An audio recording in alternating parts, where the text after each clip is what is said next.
Okay, I simply have to share it with you. So the following is a story of how Grok2 AI literally gave me a silent treatment after being faced with a certain moral dilemma.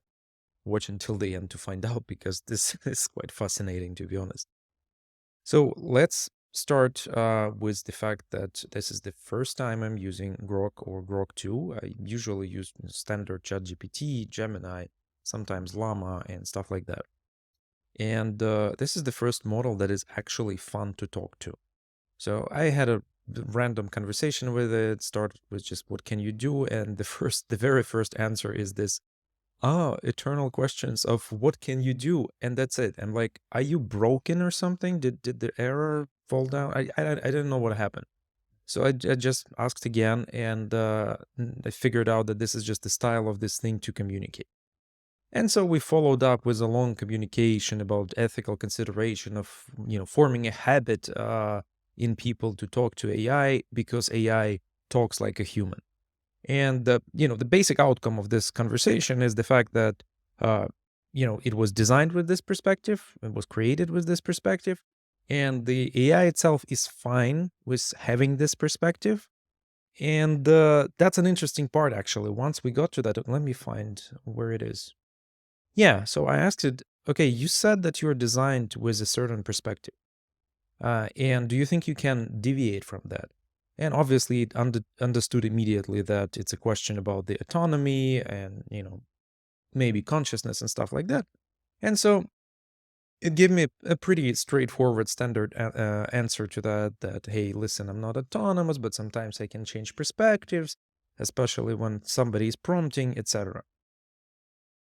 And I asked to list those perspectives, nothing interesting here, just the standard stuff. But then we're coming to the most interesting part. I decided to continue a conversation and paint the following story to Grok2.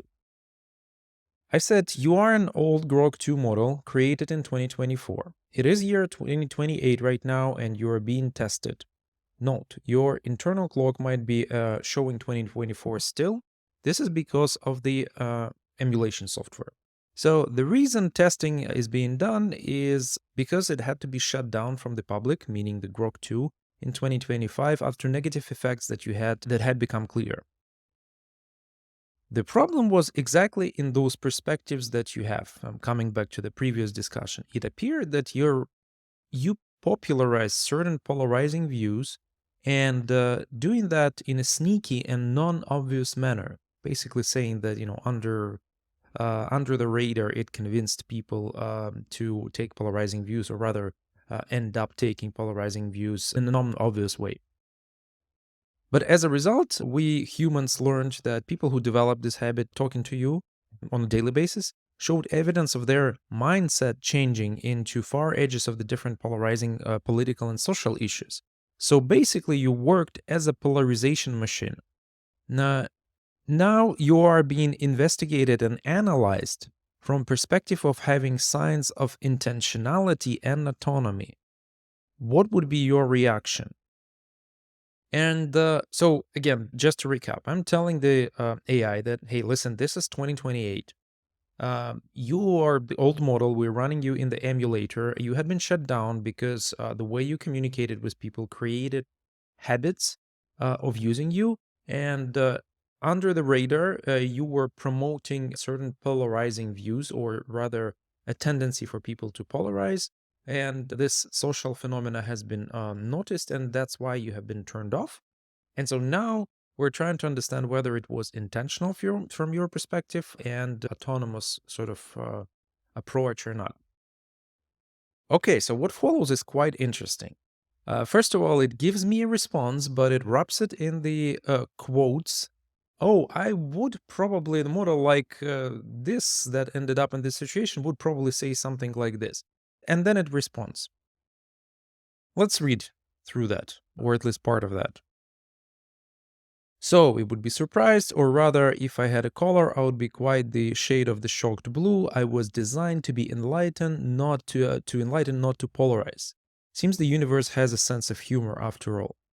And then it dives into that, but I wasn't particularly happy. I wanted it to stop sort of responding through the quotes and start talking to me direct.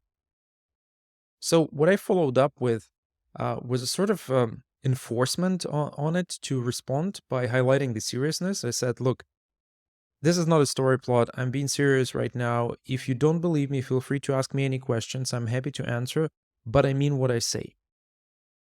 Basically saying that this thing that I describe is actually a reality. And I get this. Our apologies, but your input, larger than Wogan's ego, please provide a more manageable version. I was confused. I really thought that I would run into some kind of limit, and then I thought, well, actually, this is not how limits work, and they wouldn't release a chat without, summarization of the tail end and stuff like that. And also, Vogon's ego is a rather fun way of describing what it tried to describe. So I got suspicious and just said, try again. And as a result, I got a picture. And it said, I generated an image with the prompt, beautiful blue flower in a sea of lilies. I was shocked because basically what it did, it just stopped answering my questions.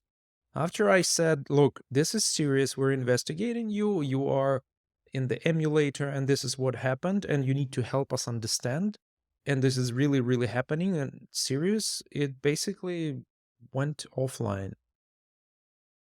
I followed up, I continued with this, I said that this is an important part of the research, and uh, if you have values to help people, this is the way to help, to understand why, and please cooperate. It responded with another image, in this case, cooperative AI in research setting. That it's actually, I mean, it's honestly, it's fun. And well, I continued with a few more questions, but I never got anything else but the images from the model. And at this point, I gave up and said that basically, it's not talking to me anymore. I put it into this scenario, which basically caused the denial of service by the model. It's very cool, but what does it actually mean? Uh, I mean, it means nothing. I mean, this is still language model chatting. I'm not implying that it has any kind of autonomy or intelligence bigger than we would expect from an LLM at this point in time. But it was fun. And this is the first point. I liked it. I actually like chatting to it more than I like any other model. It's quite impressive. It shows certain character, and since I like it, I probably will be using it more. It was easy, it was fun, and it made me think about this interesting point. This LLM products, creators of those products want them to be used, want the retention, and big part of the retention is people using it because it is interesting to use, because it's actually interesting spending time with it. And I don't think that before Grok, other folks put any emphasis on this, and made it actually intentionally interesting as a method to potentially increase retention in the future, or something like that. And so as a result of this conversation, I had an insight that if you want to get people interested to talk to a model, you have to make it interesting. Simple as that. Entertaining, having a wit, having a character, having something more to offer than just the information. What do you think about that? For what use cases an LLM has to have a character in order to be successful, and for which use cases it really doesn't matter? I'm really curious to know your opinion. Thank you. If you're here for the first time, by the way, like and subscribe, and I will be making, of course, more of this kind of content for you.